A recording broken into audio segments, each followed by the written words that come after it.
Hello बच्चों, आप सभी का स्वागत है आपके अपने यूट्यूब चैनल कंबोसर पर। आई होप क्या सभी अच्छे होंगे। तो आज के इस वीडियो में देखने वाले हैं हम क्लास 9 सब्जेक्ट संस्कृत का सिलेबस। और सिलेबस जानना बहुत ज्यादा जरूरी रहता है, क्योंकि अगर आप सिलेबस नहीं देखते तो आपको ये नहीं पता रहता है कि कितने चैप्टर आपको पढ़ने हैं, या फिर जो बुक आपने ली है तो वो उस बुक के अंदर जितने चैप्टर हैं वो सारे आपको पढ़ने हैं या नहीं, या फिर उसमें से कितने चैप्टर जो आपके एग्जाम में आएंगे, कितने चैप्टर में से कितने नंबर के प्रश्न पूछे जाएंगे, क्या क्या टॉपिक आएंगे आपके एग्जाम में, वो सब आपको सिलेबस से ही पता चल पाता है। तो बात करें, पहले सिलेबस समझ लेते हैं, फिर उसके बाद आप सिलेबस कैसे डाउनलोड कर सकते हैं और बाकी इंपॉर्टेंट क्वेश्चन अगर आपको चाहिए होंगे तो वो भी आप कैसे ले सकते हैं हाफ ईयरली ईयरली एग्जाम के लिए, वो भी हम लास्ट में डिस्कस करेंगे। बट पहले हम सिलेबस को समझते हैं कि कितने क्वेश्चन आपके एग्जाम में पूछाएंगे, कितने नंबर के रहेंगे, क्या क्या पढ़ना है आपको। तो सिलेबस आपके सामने आ चुका है। क्लास 9 2024-25 संस्कृत और पेपर कोड 028 नौवीं कक्षा 9वीं कक्षा का यहाँ पर आप सिलेबस देख रहे हैं। ठीक है, 80 नंबर का आपका रिटर्न एग्जाम रहेगा। थ्योरी का पेपर जो रहेगा 3 घंटे आपको समय मिलेंगे। 20 नंबर आपको प्रैक्टिकल के रूप में मिल जाते हैं, यानी उसके लिए आपको ज्यादा मेहनत नहीं करनी है, और उसके अंदर भी आपको क्या क्या तैयार करना है वो भी हम यहाँ पर पूरा डिटेल में समझने वाले हैं। तो टोटल जो आपका संस्कृत का पेपर है उसको 4 भागों में बांटा गया है, जिसके अंदर आपका आपठित अवबोधनम यानी गद्यांश आएंगे। उसी में से आपको छाट करके आंसर देने हैं 10 नंबर के। रचनात्मक कार्य आएगा, जिसमें आपको पत्र और रिक्त स्थान भरना होगा, ये 15 नंबर का रहेगा। ठीक है, जिसमें मतलब वार्तालाप होगी दो लोगों के बीच में, वो भरना है, तो 15 नंबर के यहाँ से प्रश्न आएंगे। फिर व्याकरण आपसे पूछी जाएगी, जिसके अंदर संधि, फिर समास और ये सब आपसे रहेगा। 25 नंबर का व्याकरण आएगा। और जो आपकी बुक है, ठीक है, 30 नंबर का आपकी किताब से आएगा। तो ज्यादातर पूरे साल क्या रहता है कि हम सिर्फ किताब ही पढ़ते रह जाते हैं और बाकी ये 3 टॉपिक्स पर ध्यान ज्यादा नहीं देते हैं। तो सोचो कि पूरे साल भर अगर 30 नंबर की तैयारी करेंगे, बाकी नंबर कहाँ से आएंगे। तो अब इसके अंदर हम पढ़ लेते हैं क्या क्या आएगा एग्जाम। तो जो हमने खंड का देखा 10 नंबर का रहेगा अपठित अवबोधनम। इसमें आपको एक क्या रहेगा, एक गद्यांश दिया रहेगा। ठीक है, उस गद्यांश से ही आपसे एक एक शब्द में प्रश्न पूछे जाएंगे, अति लघु पूछे जाएंगे, पूर्ण वाक्य में पूछे जाएंगे। तो टोटल 6 नंबर आपको यहाँ मिल जाते हैं। ठीक है, फिर उसके बाद आपको शीर्षक देना होता है, यानी 10 नंबर का आपका ये पूरा एक फर्स्ट नंबर का जो पैराग्राफ आएगा, ठीक है, पैसेज आएगा, उसी में से आपको 10 नंबर मिल जाएंगे। 6 नंबर में क्या आएगा, तो टोटल 2 प्रश्न आएंगे एक एक नंबर के अति लघु। 2 नंबर के प्रश्न आएंगे दो, जिसमें आपको पूर्ण वाक्य में उत्तर देना होगा, तो 6 नंबर आपको यहाँ मिल जाएंगे। 1 नंबर आपको मिलेगा शीर्षक देना है। और 3 नंबर आपको भाषा मतलब संबंधित प्रश्न आएंगे, जिसमें आपको विलोम पर्यायवाची शब्द लिखने होंगे। तो टोटल आपके कितने हो जाएंगे, 6 7 8 9 10 नंबर आपके यहाँ पर कंप्लीट हो जाते हैं। और यहाँ पर ये 3 नंबर आप देख रहे हैं, अनुच्छेद आधारितम भाषिका कार्यम भाषिक कार्यम, तो इसके अंदर आपको क्या क्या पढ़ना है वो सब आपको यहाँ पर दिया गया है। खंड खा में चलते हैं, जिसमें आपको रचनात्मक कार्य करना है, 15 नंबर का रहेगा। इसके अंदर आपको एक तो प्रार्थना पत्र जो आएगा लिखने के लिए, ठीक है, वो आपको दिया रहेगा, बट आपने उसमें सिर्फ क्या करना है, रिक्त स्थान भरना है। तो 5 रिक्त स्थान भरने के लिए आएंगे, तो 5 नंबर का ये रहेगा। फिर उसके बाद आपको एक छोटी सी कथा दे देंगे, या फिर चित्र वर्णन दे देंगे, अनुच्छेद दे देंगे, तो उसमें भी आपको रिक्त स्थान भरना है, 5 नंबर का वो आ जाएगा। फिर उसके बाद 5 वाक्यों का संस्कृत भाषा में अनुवाद करना है। ठीक है, 5 वाक्य रहेंगे, ठीक है, हिंदी भाषा में, हिंदी भाषायाम लिखितानः पंचवाक्यान संस्कृत भाषा अनुवाद।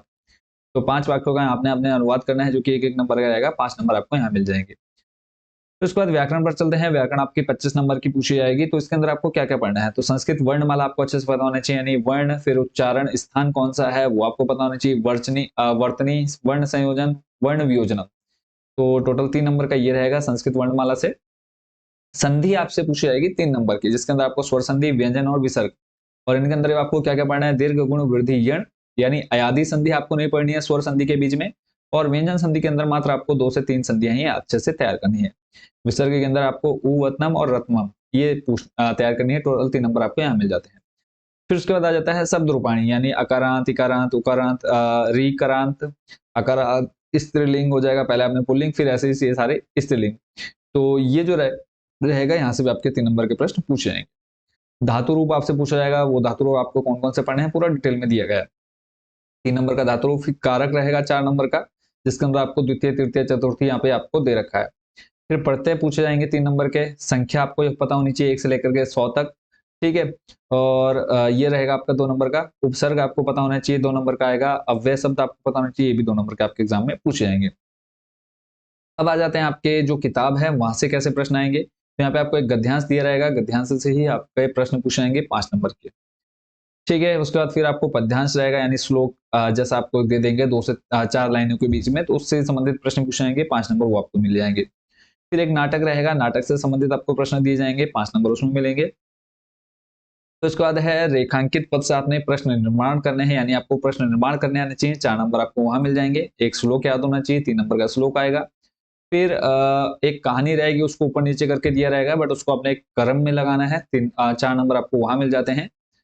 फिर उसके बाद है प्रसंगानुसार, यानी आपको एक श्लोक रहेगा, उसका अर्थ आपने लिखा होगा 2 नंबर का। और फिर उसके बाद एक मतलब 2-2 नंबर के यहाँ पर प्रश्न पूछे जाएंगे, वो आपने लास्ट में देने हैं। ठीक है, तो टोटल 20 प्रश्न आपके एग्जाम में पूछे जाएंगे। 20 नंबर का आपका आंतरिक मूल्यांकन रहेगा, और आंतरिक मूल्यांकन में आपको क्या क्या करना है वो भी आपको यहाँ पर पूरा दिया गया है। तो श्रवण कौशल रहेगा 4 नंबर का, वाचन कौशल 4 नंबर, परियोजना कार्य के अंदर आपको विषय वस्तु भाषा में प्रस्तुति मौलिकता 4 नंबर की, और परियोजना कार्य पर आधारित 3 नंबर।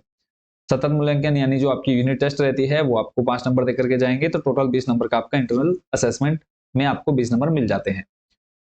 आंतरिक मूल्यांकन के अंदर क्या क्या पढ़ना है वो पूरी डिटेल आपको यहाँ पर दी हुई है, आप पूरा आराम से इसको अभी मैं आपको बता दूंगा कैसे आप इसको डाउनलोड करके पढ़ सकते हैं। वो आप यहाँ पर इजिली देखो, यहाँ पे जैसे दे रखा है सत्र में कुल 4 इकाई परीक्षाएं होंगी, तो ये सतत मूल्यांकन क्या है वो भी आप पूरा यहाँ पर अच्छे से पढ़ सकते हैं।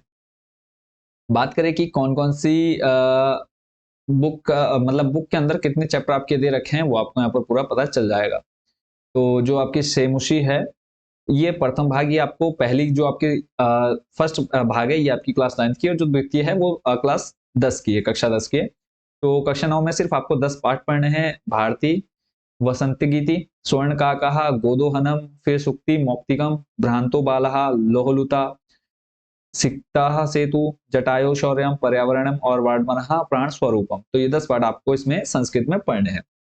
आई होप बच्चों ये आप पूरा सिलेबस अच्छे से समझ गए होंगे, आपको क्या क्या पढ़ना है, क्या क्या तैयार करके जाना है एग्जाम से पहले पहले अच्छे से आपने देखा और समझा।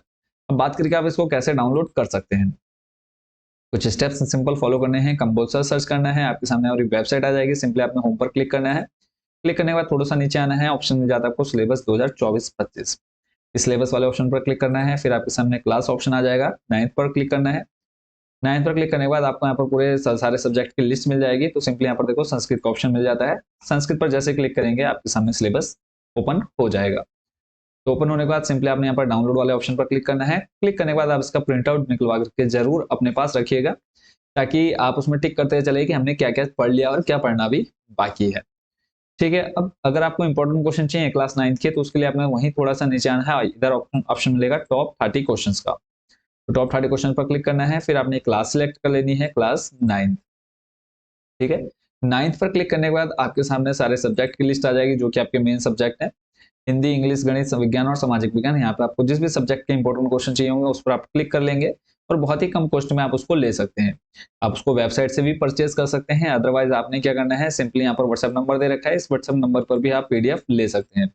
हम आपको एक क्यूआर कोड दे देंगे, जैसे आपने सिंपली यहाँ पे हिंदी की जिस बच्चों को पीडीएफ चाहिए, हिंदी पर क्लिक किया, क्लिक करने के बाद हिंदी के यहाँ पर टॉपिक आ जाएंगे, तो इसके जो कॉस्ट रहेगी यानी कितने रुपए में आपको एक पीडीएफ मिलेगी, क्योंकि टॉपिक वाइज आपको दे रखी है, आप यहाँ पूरा जाकर के पढ़ सकते हैं।